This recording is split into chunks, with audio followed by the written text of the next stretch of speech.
Deep in the heart of the woods, nestled amongst the oak and elm trees, lay a peaceful glade. Sunbeams danced on the forest floor. Butterflies flitted amongst the wildflowers. A little stream gurgled softly, its water clear and cool. This was Winston's home, and he loved it dearly. Winston was a weasel, but not just any weasel. He was small and sleek, with bright, curious eyes and a twitching nose.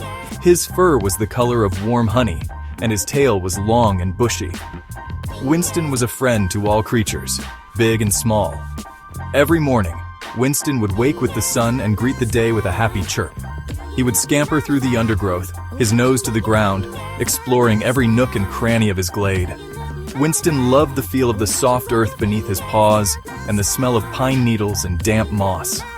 There was always something new to discover in the glade, and Winston approached each day with a sense of wonder and excitement.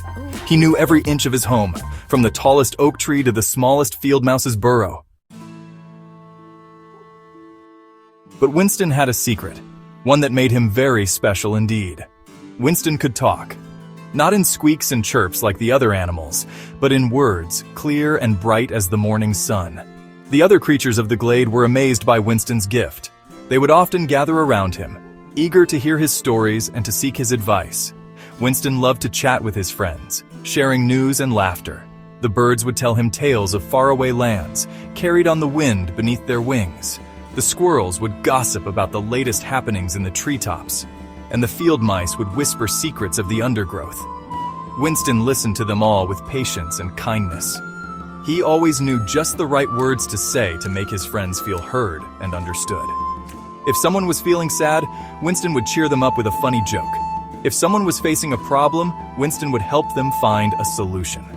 Winston's ability to talk made him a valuable friend and a trusted confidant to all who knew him.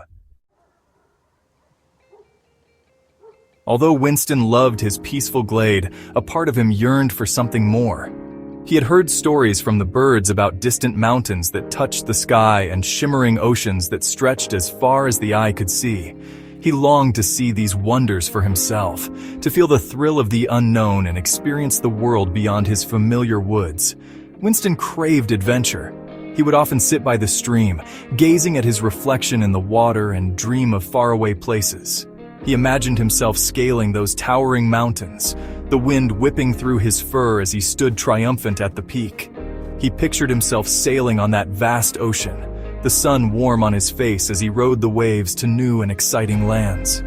These dreams filled Winston with a restless energy, a desire to break free from his routine and explore the world beyond his glade.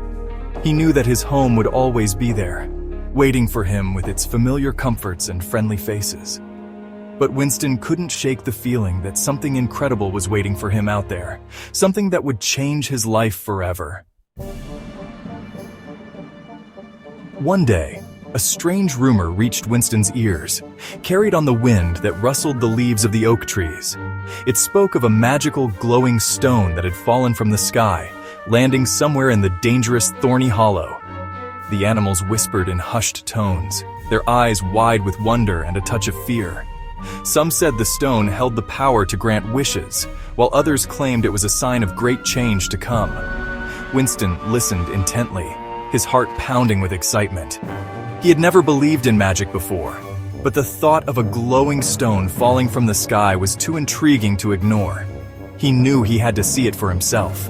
The more Winston heard about the stone, the more determined he became to find it. He imagined its brilliant light, its mysterious power. Perhaps it held the key to the adventures he craved. Thorny Hollow was a dangerous place, full of brambles and thorns, and home to creatures not known for their friendliness. But Winston refused to let fear deter him. He knew that if he wanted to find the stone, he would have to be brave and face whatever challenges lay ahead. His thirst for adventure had been ignited, and there was no turning back.